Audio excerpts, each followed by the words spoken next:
Welcome to another vlog from yours truly, JBK. Coaching with JBK is the vlog, and you are listening to JBK himself.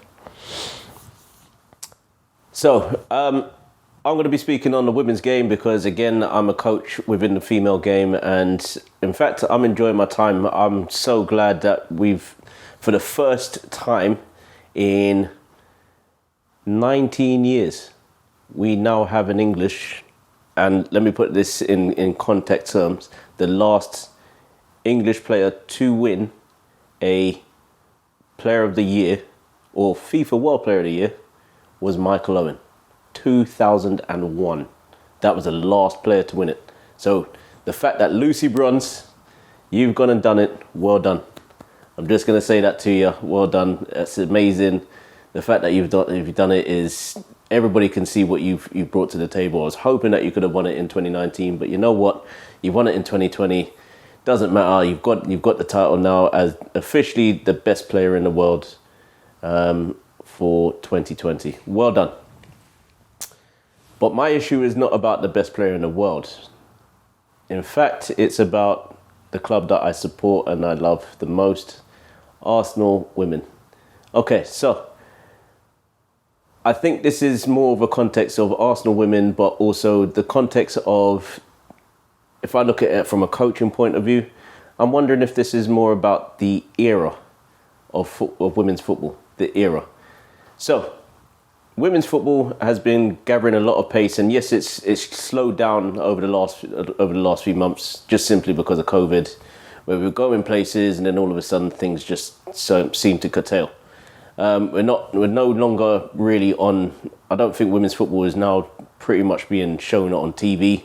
It's mostly the apps that the FA have put out, the FA Player app. So please try and watch a few games if you can. But let me go back to what I'm talking about with the era. Arsenal have been one of the most consistent teams of winning the league for a long time over the past 30 years. Have a record 15 titles, 14 FA Cups, so they've actually got more than the men. I think, no, they've got the same number as the men. So 14 each, and they've won the League Cup numerous times as well. Or in the words of Conti Cup, in my opinion. I might be wrong about that. But what I'm trying to get at, and what I think is important, is Chelsea, Man City, and Manchester United have all started to catch up financially, and it's actually paying dividends off the pitch at the moment. Now, I don't know if that's a thing of the past, where Arsenal have done so well that things are moving in that direction. But when I look at when the results have come out about the top four rivals, so a report was written from somebody that I follow on Twitter, and maybe you can, Suzanne Rack from The Guardian. If you get a chance just to have a look at the report. The report is literally, as it says, the top four rivals, we have not beaten them since October 2019. And the last time we beat them, of any of them, it was Chelsea 0, Arsenal 5. So that was the last result. That was at Kingsmeadow, and we've not beaten them since October 2019.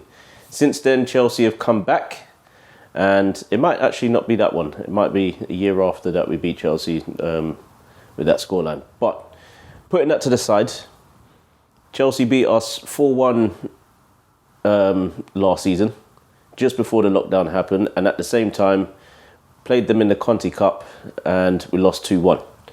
So it started to reveal itself that we're now starting to fall behind.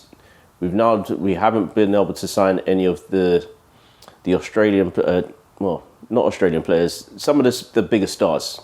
Let's just put it that way. I'm not saying Australian stars aren't big. Sam Kerr, big up to yourself, and a few others. You are a big major player, but you're playing for Chelsea. You're also playing for Man City. Tobin Heath, an American star, playing for Manchester United, and then also you've got Alex Morgan playing for Spurs. And those are the players that are playing out again for Manchester United, Man City, Sam Lewis, if we think about it as well. and other stars, and they're really picking up and gathering momentum again. We haven't beaten Man City. Our last game against Man City, we lost 2-1 to a last-minute goal. With Manchester United, we had a poor performance, which I considered a poor performance, and lost 1-0 to them, which helped them to lead the league. And yeah, against Chelsea, it was 1-0 for about 15 minutes, and then we conceded, and we almost conceded again against them, and it was a 1-1 draw. So those are the three games that we played this season where we haven't had a good performance against the top fours. But apart from that, we've got good results against teams that are a little bit further down.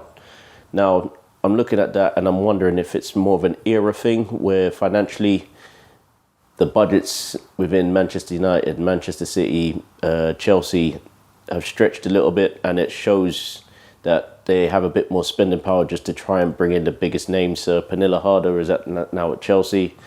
You got some big names going to Chelsea and going elsewhere besides Arsenal. That's the key part about that. It's not that they're coming to the WSL and they're going to Chelsea, Manchester United, Man City. It's the fact that they go into any club besides Arsenal. And Arsenal, with the rich history that they have, being the only team from England to win the Champions League, the Women's Champions League. Let's put that into perspective. They're the only Women's Champions League English winning side. Now, that should tell you everything about where we're at. If we've got that history and we still can't sign big players, then where are we going with this? What's our season? What's our objectives? Susan Reck also mentions that there's players like Vivian Miedema who may have a bit more of an ambition to go and win the Champions League. Now that she's won the league, she's won the FA Cup. What does she do next? Well, she doesn't know, and she doesn't know what to. She wants to sign a new contract, but she wants to see the club develop at the same time to bring in players that really develop her game, but also develop her competitiveness to stay on the pitch. She's now she's the most involved player in WSL history in goals, with assists as well, 75 altogether.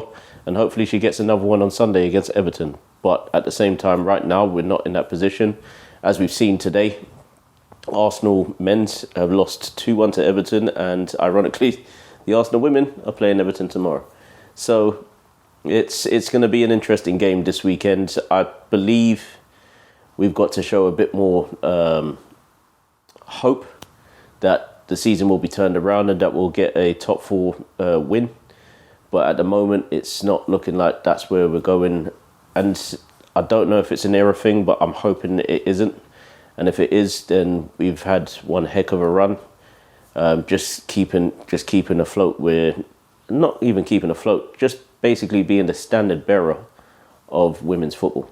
We've basically been the standard bearer of women's football. Liverpool were up there for maybe a season or two. They won the first ever WSL title when it was called the WSL in 2015. Since then, it's been Arsenal, Chelsea, Manchester City, and now Manchester United have come into it. Now we're talking, there's bigger names. We've also got Tottenham, Aston Villa, Bristol City, Birmingham City, West Ham United, really fighting for a position in the WSL, but they're really doing wonders off the pitch. However, it'll be nice just to see what happens, especially with the FA deciding that they may change the name of RTC to probably Academy. It would be nice to see what happens to allow teams like West Ham, to allow teams like Spurs to now compete against teams like Arsenal and Chelsea, who basically controlled London. Between themselves to bring out, to take the best players. And that was at a younger age group. Now it might be a case of you have more options. What do players like, players who feel that they can reach their potential do to go to play at teams like Chelsea and Arsenal? Or will they decide that maybe West Ham and Spurs are the choice that they want to make, rather than coming to an Arsenal and Chelsea and not knowing if they've got a secured future? As far as I'm concerned, I think the era of finances starting to kick in women's football, and I hope it doesn't become the era that outlasts women's football altogether, because we're seeing very good players on the pitch, and I believe that they can do great technical things, not just have a shot at goal, but other things. We've seen very good passes, very good saves, and very good defending. We've seen an all-round game from all the teams, and it's only Brighton. I've almost missed an honourable mention to Brighton as well. It'll be nice just to see what happens with the WSL, not just this weekend, but being an Arsenal fan, as you can hear, somebody's riding off into the sunset, as we say. But they're taking a bit more of a longer journey than I am. But putting that to the side, you know what? Yours truly, JBK, has been speaking on the era of women's football changing to a financial era, and I hope you guys have a chance to watch the games tomorrow. The FA Player app is there to watch. Please give it a chance to see it, and see if you can watch a game this weekend, either from the WSL or the FA Women's Championship. I guarantee you will enjoy your game. Have a great evening. Yours truly, JBK. Join the Pitch Talk revolution on social media, dropping vlogs, blogs, videos, and podcasts on the beautiful game.